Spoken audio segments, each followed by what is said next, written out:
कुछ भी successful career है ही नहीं। गली गली में फुटबॉल खेलते हैं, आप लोग भी खेलते हैं ना, खेला। आप सुनील छेत्री बन गया और बाईचुंग भूटिया बन गया। इंडिया में हम जब भी वुमेन एम्पावरमेंट की बात करते हैं तो मैरी कॉम का नाम सबसे ऊपर आता है। 6 time world champion, Olympic medallist और एक ऐसी माँ जिसने दिखाया कि शादी के बाद करियर ख़त्म नहीं होता। लेकिन क्या आपने कभी सोचा है कि जिस लव स्टोरी पर बॉलीवुड ने फिल्म बनाई वही रिश्ता एक दिन नेशनल टेलीविजन पर इतना अगली मोड़ ले लेगा।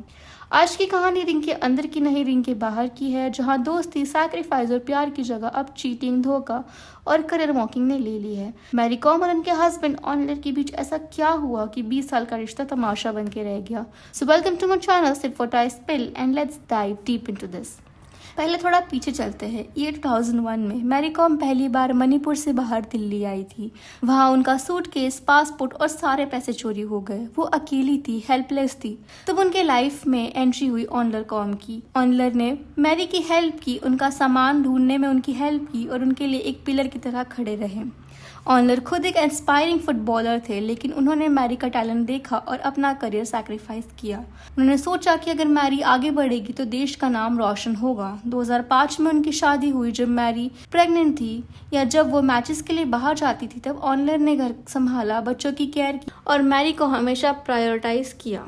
मैरी ने खुद कहा the real champion is my husband. लेकिन अब 20 साल बाद सब कुछ बदल चुका है। सब कुछ सही लग रहा था, पर 2025 के स्टार्टिंग में अचानक से न्यूज आई कि मैरी और ऑनलर अलग रह रहे हैं। मैरी अपने बच्चों के साथ अलग शिफ्ट हो गई है। इसी बीच मैरी को एक नए शख्स के साथ स्पॉट किया जाने लगा, हितेश चौधरी। हितेश मैरी कॉम बॉक्सिंग फाउंडेशन के चेयरमैन है। ऑफिशियली तो ये प्रोफेशनल लगता है, लेकिन दोनों मल्टीपल इवेंट्स में एक दूसरे का हाथ पकड़े हुए दिखे। एक और अजीब बात ये थी कि हितेश के इंस्टाग्राम पर रातों रात 2 मिलियन फॉलोअर्स हो गए थे, जबकि उनका कंटेंट बिल्कुल नॉर्मल है। मीडिया स्पेकुलेशन शुरू हो गई कि ये सिर्फ बिजनेस पार्टनर्स है या कुछ और।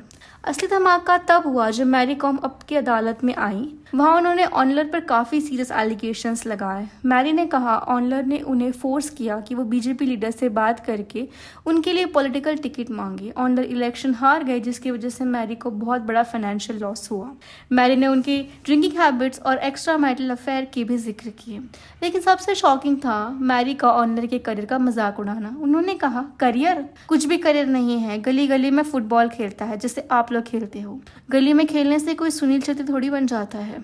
ये सुनकर फैंस काफी हर्ट हुए, क्योंकि ये वही ऑनलर थे जिन्होंने मैरी के लिए अपना करियर छोड़ा था। लोग ये भी कहने लगे कि इसीलिए किसी जिंदा इंसान की बायोपिक नहीं बनानी चाहिए। अब आते हैं दूसरे साइड पर। ऑनलर ने इन सब एलिगेशंस का जवाब देते हुए कहा कि मैरी पिछले 10 सालों से उन्हें चीट कर रही थी। उनके मुताबिक पहले मैरी एक बॉक्सर के साथ इन्वॉल्व थी और अब हितेश चौधरी के साथ। ऑनलर का कहना है कि उनके पास मैरी के चीटिंग के व्हाट्सएप प्रूफ्स है। वो आज दिल्ली में एक रेंटेड घर में रह रहे हैं। उनके पास ना पैसे है और ना ही मैरी कॉम की प्रॉपर्टी। उन्होंने मैरी के करियर के लिए 20 साल दिए और बदले में उन्हें क्या मिला? Public humiliation.